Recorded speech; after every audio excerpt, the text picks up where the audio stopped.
Hey guys, Chris and Angela Williams here, and we want to share something with you that's vulnerable. And the reason we want to share it is because we feel like it can help maybe change someone else's marriage. So here we go, story time. This was when Chris and our Kinsley, was only a few months old. So we're talking somewhere between 3 to 6 months old.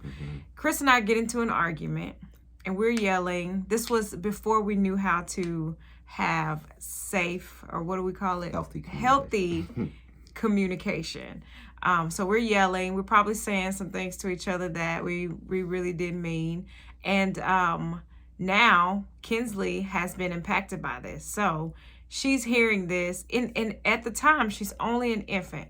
But even being an infant, it still impacted her.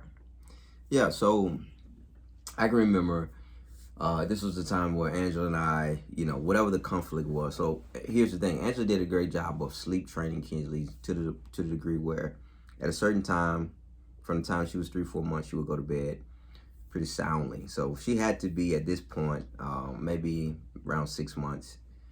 And because of the challenging communication Angela and I was having, one thing I noticed is that, we put Kinsley down and she just would not go to sleep. She cried and she cried and she cried and she cried. And one thing you got to understand is that we have young children in the house, even though they may not fully understand what you're talking about, they discern the contention that's in the room, that's in the home, that's in the atmosphere. And it's our responsibility to create that place of safety, to give them a sense of security.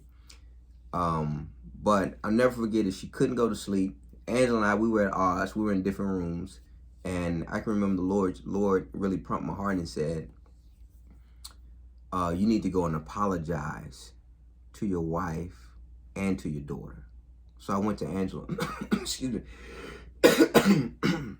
I went to Angela and I said, hey,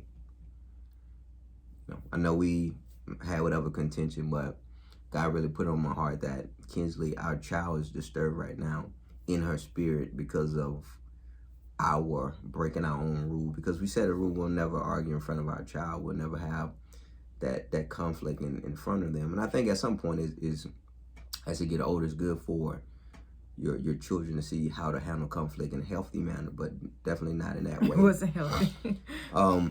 So I went to get my wife. We went into the room, my daughter, and I said, hey, look, I apologized to my wife and I asked for her forgiveness. And then I looked at my daughter and I said, look, hey, baby, mom and daddy, we're sorry. Even though, hey, she's 6 months, she don't understand me. But principle of the thing, admitting when you were wrong.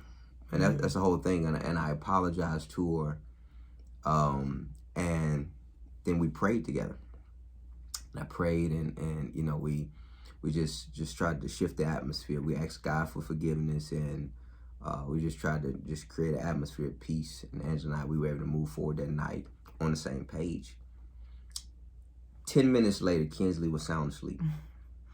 And that's when I realized how much what we do influence our children. And it's the same even to this day. Even at the dinner table tonight, when Angela and I, we were kind of going back and forth, and we weren't really having we had a point of disagreement, but we weren't. It was in a healthy way this time. But Kinsley, she picked up on something. She was like, "You guys, y'all fighting?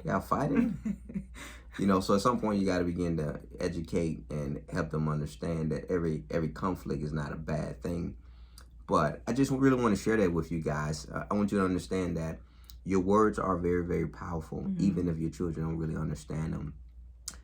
Men, it's up to you to lead the family. Be willing to let go of the pride. Be willing to apologize when it's needed. And stay unified. Stay unified as husband and wife. And,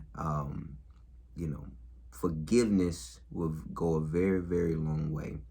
And having peace in your home will go a very, very long way in creating the family dynamics that you're looking to see. So, guys, you got anything else you want to share? Just want to add for the ladies, sometimes the atmosphere of the home can rest on us. And even sometimes when Chris comes through the door, however the day that I've been having with the kids, when he walks in, he can feel that. So if it's a good day, he can feel it. If hadn't been such a good day, he can feel it. So we can set the tone for our house.